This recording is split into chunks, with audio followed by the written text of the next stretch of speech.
Guys, today what we're going to be looking at is all the matches from SummerSlam 2025 and putting them in a tier list. Now, I did originally try and make this video like 6 days ago. Then my computer broke again, so I couldn't. However, I am now here with a hopefully working computer that is hopefully both recording my audio, my video, the screen, and that will hopefully load in my editing software after I am finished. If it doesn't, I'm not going to be in a good mood. Now, what we're going to be doing is we're going to be using all the matches from SummerSlam in chronological order and ranking them from banger all the way down to stinker. Now, these do have star ratings on them because this is just a preset template. However, ignore those because none of these matches are 5s and none of them are really 1s. So just kind of use the word and interpret it with how I talk about it, with what you will, and then using your own personal star meter, you can kind of coordinate it with what I think it is to your star rating to it. And then we'll see how much we agree or disagree. And of course, you may leave that in the comments. We will be getting started on Saturday night with the opening match being Jey Uso and Roman Reigns versus Braun Breaker and Bronson Reed. This is actually probably one of the better matches of the show. SummerSlam all around, other than the main events, was a very adequate show. Other than the main events, it was just cool that went down. And not because every match was mid, but because they all balanced out. If there was a good match, then there was a kind of bad match to offset it, and so on and so forth. This was one of those good matches that offset other matches later on down the show because it's entertaining. It's a very prototypical Jey match. It's a very prototypical Roman. It's a very prototypical match for everybody in it. It's Jey's having fun and goofing off while beating up the heel. Roman's being very serious. He's beating down the heel. Bronson Reed's able to dominate the babyface, hit his big power moves, kind of the same with Braun Breaker, but more aerial with that. And it functions really well with all of them. It's also a very we're going to make the crowd happy kind of match. It's like your movie style cut and paste. If you ask someone, hey, what do you do to open a show in wrestling? Because, you want to make the fans happy. You watch this match. This match, it's very good. It also helps set up something later on in the evening that we'll get to. You probably already know by now because it's been a week, but we're going to get to that in a little bit. That's also not on here, but I will rate it. But of course, Roman and Jey end up winning. Nice little crowd-pleasing moment. It's very fun. Paul Heyman loses. Oh, funny, the old guy who's cool lost. It's about as good as you can get for an opening match with these kind of people in it. I would put it in heat because it did exactly what it decided to do and also had some pretty cool spots here and there. For reference, because I'm going to start doing this now when I'm rating shows, I'm using cagematch.net, which is this internet poll database for wrestling. And it was given a 6.98 out of 10 and was given a 4 on the Wrestling Observer newsletter out of 5. So I'm going to just be going through all those as we go through all my personal ratings and coordinating them about where I think they should end up going. Then we move on to the women's tag team title match with the Judgment Day defending against Alexa Bliss and Charlotte Flair. This one was actually kind of fun because you got to see some younger stars in Roxanne and Raquel thrive, but not win. I wouldn't say it was necessarily an elite match or heat or anything. I think it did exactly what it was intended to do, which was finish the Charlotte and Alexa don't really like each other. Oh, but they're going to team with each other. But are they really together yet? And then they end up winning the tag titles together. So it's a variation of the can they coexist story, but how do I say? Better? I don't want to say better necessarily, but more fleshed out and more realistic than a generic can they coexist story. But still, a very solid match. You got to see some younger stars do well, and the older stars got the dub in the end. So 2 babyface victories back to back. Does not set the tone well for the rest of the evening, but we will see where things go. We do keep up with the babyface victories, with Sami Zayn defeating Karrion Kross in the next match of the night. This is the first match that I personally have a problem with. The other 2 are adequate or better, but this one why do you have this huge story with Karrion Kross? You have all this stuff you go over, all this lore, all these, teases, all the stuff he's been saying to Sammy in promos, backstage, everything. And he loses again. Again. Like, if I go to Sami Zayn's page on Cage Match right now, I'll look it up right now. This storyline started, what, 8 months ago? It's been forever. But let's go back to, I don't know. When's their first match? Let's see, Rumble. All right. Night of Champions 2025. This was in June. So that's been going on less than I thought. Sami Zayn defeats Karrion Kross. Okay, 1-0 Sami. Sami Zayn loses to Karrion Kross in July on Raw. And then Sami Zayn beats Karrion Kross again in August. So, yes, it's only 2-1 Sami. Oh, that's not that bad. That must mean that it's a pretty even storyline. No! Karrion is getting his ass handed to him this entire time. And, like, his mental, like, processing of the wrestling world is very unique and very, very good. Like, that one promo he did that was, like, kind of a shoot was amazing. That was a while ago, but it was still really good. I recommend that you look that up.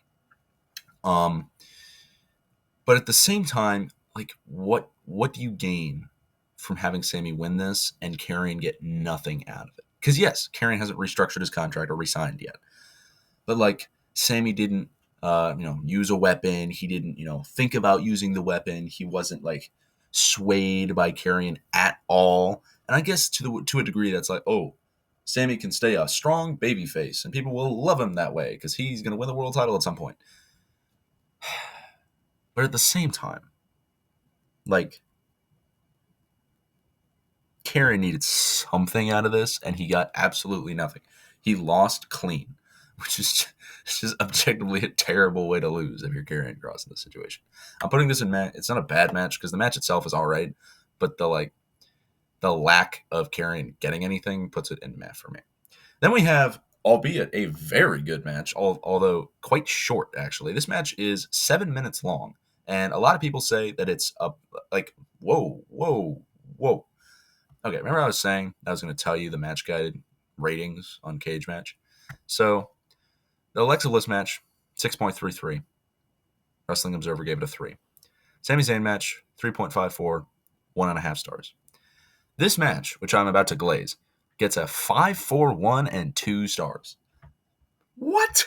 This match is really good. This is a very good match. I don't know where that's coming from. This goes in heat for me.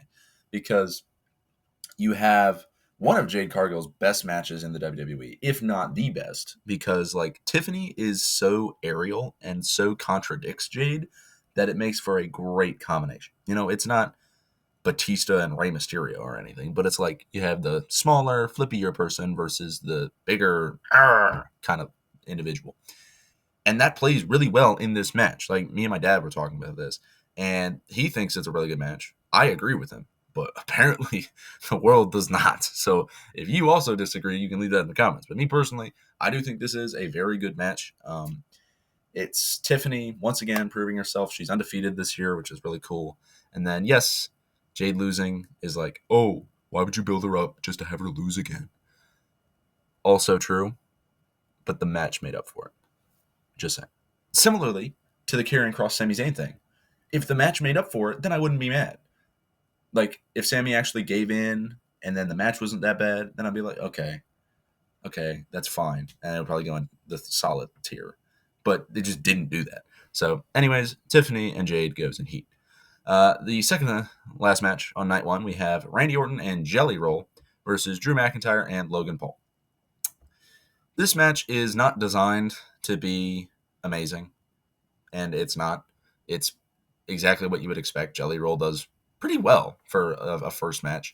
He takes some ridiculous bumps, which I think is smart on his behalf, because like, if you know that you're not going to be as good in the ring as you would want to be, it's smart to take like big bumps so that you can be like, oh, people can be like, oh yeah, that guy, he did really good. He had to take some of these big moves in the ring, yeah, but he was able to deal with a lot of pain.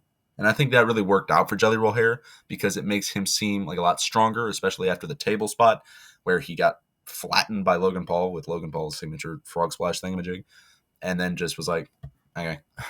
He just got up like 5 minutes later and was fine, even though he's rolling on the ground for what felt like ages in the moment. But overall, nothing crazy. It was a very solid match. I was surprised that Logan and Drew won because beating a celebrity and all, but at the same time, not really. I do kind of feel bad for Randy that this is where he got thrown into on the SummerSlam card. But sacrifices have to be made. Sorry, Randy. And then our main event of the evening and the best match of the night. We have CM Punk versus Gunther for the World Heavyweight Championship. Very, very good match. This is my kind of wrestling right here. Like, I don't want to sound like some wrestling purist, but this was a pretty damn good match. And I haven't watched it in 6 days, but I still remember a lot of stuff from it. And some of the stuff that you see is quote unquote repetitive because it's like, oh, they're going to be Punk tries to do his moves a few times and Gunther keeps chopping him down. But that's the idea of a Gunther match. They are all very similar because Gunther thinks he can beat everybody the same way, but he can't because everybody has different characteristics. And so so Punk does his own set of things and eventually ends up beating Gunther after 30 minutes, which is a while, to end up winning the World Heavyweight Championship. Now, they do use all those 30 minutes very, very well. Don't get me wrong. And Punk, ends up winning the World Heavyweight Championship. And I would say that this is easily a bang. 5 stars is maybe a little bold, but it is a bang. Cage Match gave this a 8.59 out of 10, and Wrestling Observer gave it 4.5 out of 5. So overall, pretty good. And then the Drew match was a 5-1-3 and a 3-3, 3 3/4. However, I say this is the main event, but it was not the last match of the night. Because as CM Punk was celebrating his World Heavyweight Championship victory, a certain Mr. Money in the Bank who's pretended to be injured comes out, throws his crutches down, bolts to the ring, cashes in, and wins the World Heavyweight Championship. As I said, it's not on here, so I can't put it on here, but I'm just going to talk about it. Seth cashing in.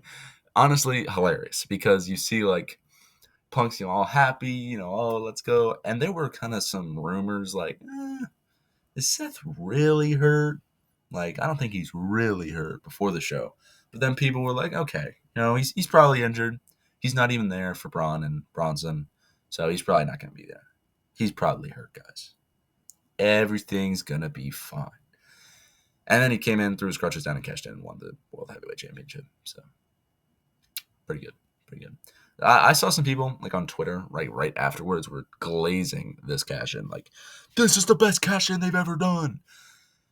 If we, as wrestling fans, didn't question everything and think everything was a work, then I would say that it would be. But because we question everything, and we're for example, if you see a wrestler here, I'll use my hat. If you see a wrestler start wearing a hat at random, they'll be like, is John Cena fully bald now? Is this a work? John Cena says he's bald because he's wearing a hat now, so he doesn't have to show his hair. Is this a work? Does he actually still have hair, guys? It bothers me, but it also means that the wrestling world can have a bigger discussion over things. So I guess to a degree it's not a problem, but at the same time, yeesh. I would say it is definitely a top 10 cash-in or so. By the way, go watch my video ranking all the Money in the Bank cash-ins. It was from last year's Money in the Bank. It's a really good video that took me way too long to make. Please watch it. It got no views. Not because it wasn't bad, just because it's long. So if you want something for background noise even, please put it on. Anyways, after I'm done glazing my own channel, I would say this is a really solid cash-in. I'd put it in heat. I would not put it in banger because, as I said, there were the rumors flying around beforehand. So I cannot say that it's a banger because we didn't know what was happening. Yes, we did. So let's move on to Sunday and WWE SummerSlam Sunday. This one, how do I want to describe Sunday? I would say that Sunday was better, definitely, match-wise, but also story-wise, kind of weird. And if you don't know what I'm talking about, you'll understand a little bit. So let's get started with the opening match being Naomi versus Rhea Ripley versus Io Sky for the Women's World Heavyweight Championship. Now, another story going into this match, as it has been for the last like year and a half, is Rhea Ripley can beat Io Sky. And henceforth, they're not going to blow that at a SummerSlam, even if it is a 2-night SummerSlam. So my thought was, okay, so Rhea's not winning. Going into this, I was like, there's no chance Rhea's winning. Maybe Io wins, but I was very like heavy set. I think Naomi's going to win because she needs this run. And in fact, she did end up winning the match. I don't think this match was bad at all. I don't know if I would. I don't know where I would quantify it. There were a lot of really good spots, so I would put it in heat at the minimum. I guess if it's more to your taste, you could put it at the top because it is a very good match. I personally just would not put it in that top tier. But seeing some of the spots that were in that match, some of the stuff they did, and especially, this is one of my favorite tropes of triple threat matches, is when there's two people doing something, and then a third person comes in like super smoothly and adds to whatever they're doing. And not in the like generic triple threat way of superplex into a powerbomb superplex. That's boring. But like they're going for a DDT, but the other person comes in with a drop kick onto the DDT as it's happening and goes for the pin or something cool. Like it doesn't need to be the same spot repeated over and over again like the superplex thing, because that's all the time. But I like moves like that, and there were a couple of those throughout this match. I really enjoyed it. So it was a great way to watch it. I was also watching this match while I was playing basketball. So like I literally had my phone in my dominant hand and I was shooting with my offhand just to practice. It was actually kind of fun, honestly. But anyways, we move on to the, oh my goodness gracious, the six-pack ladder match. This is easily going in the top 5 or the top tier. I don't care. I don't care if you want to say, oh, this match is just a train wreck for people who like chaos. Oh, it's not good technical wrestling. And as I said, all of 6 or 7 minutes ago, I'm aware that, oh, you said technical wrestling's your thing because you like Gunther and Punk. But I also like chaos. And this match is amazing for that. Because that's all it is. It's absolute Looney Tunes nonsense the entire time. And I think it's the best rated match on this show. It's the best rated match of night 2. So it's even better than the main event, which is fire. But either way, it's a very fun car crash. I really enjoyed watching this, and the Wyatt Six end up retaining their titles, which is probably the right decision. We move on to the next match, which is Becky Lynch versus Lyra Valkyria for the Women's Intercontinental Championship. This one was fine. Like, I think following the ladder match, it had a big shoes to fill, and obviously it can't deliver on that, so it kind of automatically can't be the same tier. So it's definitely not top tier. And I don't think that they had enough to it to make it in the heat area. So I'm going to put it in solid. Although if you made an argument for heat, I would not be against it. Becky ended up winning after Bayley came in, did some distraction action, but they've been going through that storyline like pretty often lately. So you kind of knew it was going to happen. So I think that's something for me personally that does really affect when I'm rating matches. Have I seen something repeated a lot? And that's why in the Triple H era, I kind of felt disillusioned with wrestling and why I kind of stopped for a while. That was another reason, because I was like, everything felt so similar. But now that I'm watching it like a little bit more, like I'm trying to like ease back into it, I can start to see those differences now. I can start to like, okay, this is different, etc. And it's honestly pretty fun now, because since I'm not as into like circles on like Twitter and Instagram and stuff, I don't get stuff spoiled to me as often, and I don't hear people's terrible opinions. So it's low-key fire. Anyways, I think this match is solid. Let's move on to the worst match of the night. Solo Sikoa versus Jacob Fatu. This match, it's going in meh. And on paper, you would be like, why is this going in meh? This looks like an amazing match. What we're going to focus on is that guy on the left of this image. I like Solo Sikoa. Like, I think he's funny. I think his revamped character is a lot better. But his in-ring work is not. And someone on Cage Match actually made a comment about this, and I think it's actually very accurate. Let me pull it up. So I was just scrolling through the comments before this video just to see what other people said, and all right, here it is. Is this it? Okay, here it is. Quote. This is Half of a Spear who wrote this. I'll credit them. Quote, the steel cage step is so useless in modern day WWE. Somehow, in 2025, it is more likely that you'll get interference in some form or fashion when locked behind 15 feet of steel than when you are wrestling a standard one-on-one match, which is end quote, which is very, very accurate. And then they used an expletive in the next section, and I'm going to try and be more clean lately because I'm trying to work on that. So I'm not going to say that expletive. It's the F word, but I'm going to quote this part too. Quote, they completely up the camera work on the spot where Jacob breaks his handcuffs, which probably would have been the only good thing to come out of this. Another flat, anticlimactic finish that completely kills the crowd. End quote. Which is, again, very accurate. Jacob tried to look as good as possible, but with the stip of this match and with the stupid amount of interference, as with every the Bloodline's over. I'm still referring to them as the Bloodline. With every Bloodline match, every time there's interference. You should know this. If you watch wrestling for even the last 2 months, you should know that every Bloodline match has interference. It does not matter who's in. But that's besides the point. This match was given a 3.1 on Cage Match and a 2-star by Meltzer. 2 more matches to go. We got Dom versus AJ Styles for the Intercontinental title. This is about as cut and paste as you can get. It's a pretty solid showing for both guys, although AJ losing on pay-per-view, again, is kind of annoying. Dom looked adequate. I really have nothing to say about this match. It's as stylistic balanced as you can get. Apologies, I had to go do something, but back to the main subject. As I was saying, AJ and Dom, very adequate. Nothing crazy going on with this match that makes it any particularly good nor bad match, but they're both talented, so you could probably put it at the higher end of solid, maybe 3.5. Then we have the final match of the show, and in the intermittence between me recording the previous part of this and this part of this, I kind of watched over what I had already recorded, and I noticed at the very beginning I said none of these matches are 5 stars. If you didn't know, Cody versus Cena is rated 5 stars. So, yeah, not the best memory from here is what I'm going to say. Yeah, not the best memory. But this match is very good. If you read some of the comments on Cage Match, I don't really need to change a lot of these. I'm just going to quote this guy, Math Verder. I'm going to quote this guy. Quote, a hell of a main event here. The match was absolutely awesome. I don't know yet if we witnessed a double turn, but I think there were serious hints leading that way.